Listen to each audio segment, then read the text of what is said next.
Commander family, what it do? It's your boy Rail here on the first episode of Rail's Rundown, my new channel, specifically the Commanders Crib, though, where we're going to be covering all Commanders coverage from the draft, from free agency, and in-season updates, man. So y'all know, if y'all haven't already, like, comment, subscribe in the video, man. We about to get it popping. All right, if y'all haven't been keeping up with the free agency this year, I got y'all. Don't worry about it.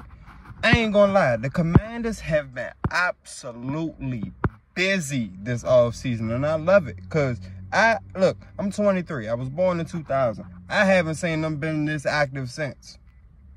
Okay, so for the fact that this new regime is coming in and they attacking aggressively, this like truthfully, this is what all the fans have been wanting for the last decade and a half. Truthfully. We need some coaches that's going to come out here, get the players that we need, take away the big parts that we need right now, just so we can make our draft easier. I feel like that's the smartest thing to do. But we're just going to get into it. So, day 2 of the tampering period, the Commanders, we signed Marcus Mariota to a 1-year, $10 million deal. We also signed Dante Fowler, another Cowboy. Cleveland Farrell, we actually signed, and truthfully, I'm not mad. I'm not mad, because James Smith-Williams, Casey Toohill is not cutting it right now. And I know that we signed Dorrance Armstrong yesterday, along with a few other players. Let me just read off some of these names that the Commanders have signed thus far. So, Zach Ertz. Day 1 of the tampering period, we signed Brandon McManus, Frankie Louvu to a 3-year, $36 million deal. Tyler Biadasz to another 3-year, $30 million deal. We also grabbed Austin Eckler on a 2-year, $11.43 million deal. And we also grabbed the guard from Kansas City and Nick Allegretti, which is I think was a phenomenal pickup. I'm not going to lie to you. Truthfully, I don't know what we're going to do with Andrew Wiley, so why not give him another familiar face so he can be more comfortable in playing with us? Because truthfully, how it's looking, Allegretti's probably more than likely going to be the starter.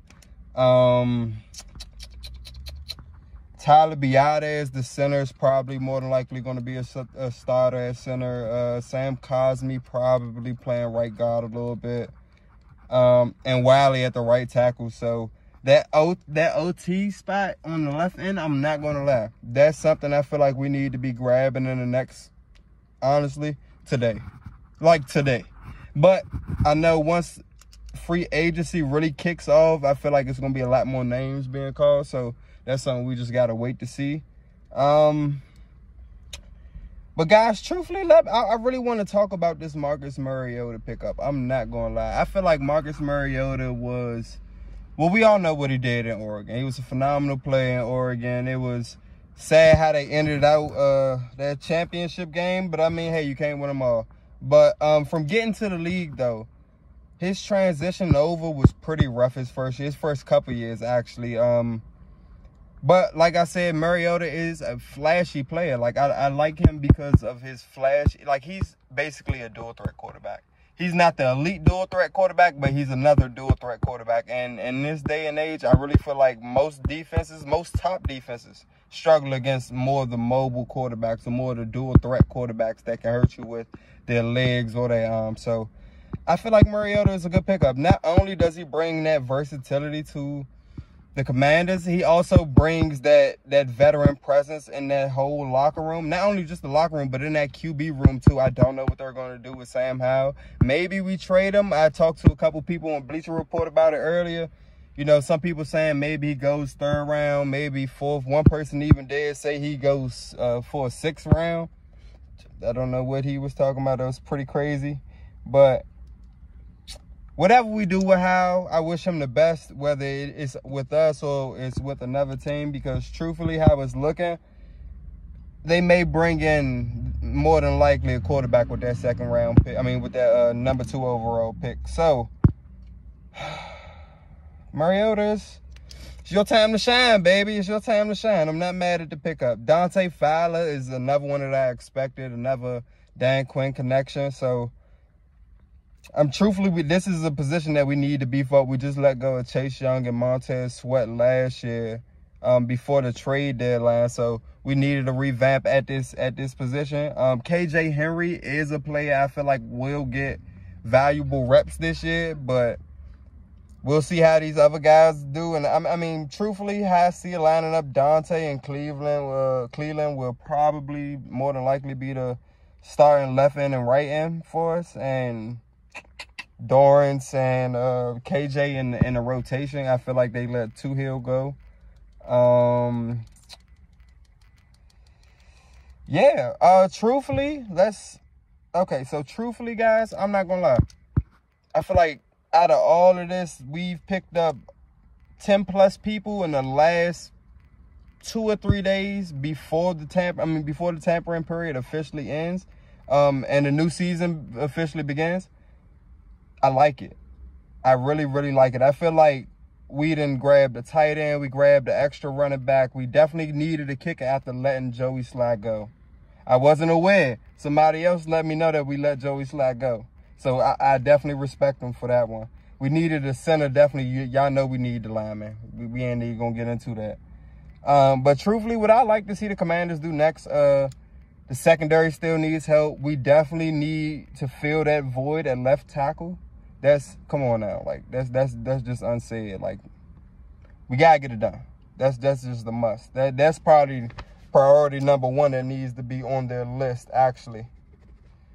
And after that, I mean, I wouldn't be mad if we grab another receiver, somebody to kind of a big body deep threat, kind of like a T. Higgins, if you can get him for a cheap enough price where it doesn't break the bank on the team, and you know, it's a friendly player-friendly type of deal. Yeah, it's a player-friendly type of deal. If not, truthfully, a guy like Tyler Boyd is still out there. It's still a lot of receivers that's still out there. I know a lot of you guys wanted us to get Calvin Ridley. That's a long shot. He looking for them big coins, even though he didn't have the best. He didn't have the best return after being suspended year before last for his NFL misconduct. So I do see him keeping his original price around maybe 17 to 18 million per year, maybe even 20, just because. But don't see him as a guy that the Commanders target, truthfully. And safety, this is one of the most important positions, and I'm really curious as to why we haven't pulled the trigger on some of these players, because we still have players like Justin Simmons, we still have Kyle Duggar, Quadre Diggs, Jamal Adams. There's still a lot more safeties on this list, y'all. It's a lot more players in free agency, but it is only day 2 of the tampering period, and the league officially starts tomorrow. So I do see us being a little bit more active tomorrow. I don't got us spending all of our salary cap right here on this year in this free agency right here. But I do think they address at least the safety, another boundary corner, possibly or definitely a left tackle. And possibly maybe 1 or 2 more pieces to go along with that line. Who knows? Maybe even another linebacker. Because that's another hole that we need to fill. So let me know what you guys think below. Make sure y'all like, comment, and subscribe if y'all haven't done so already. Peace.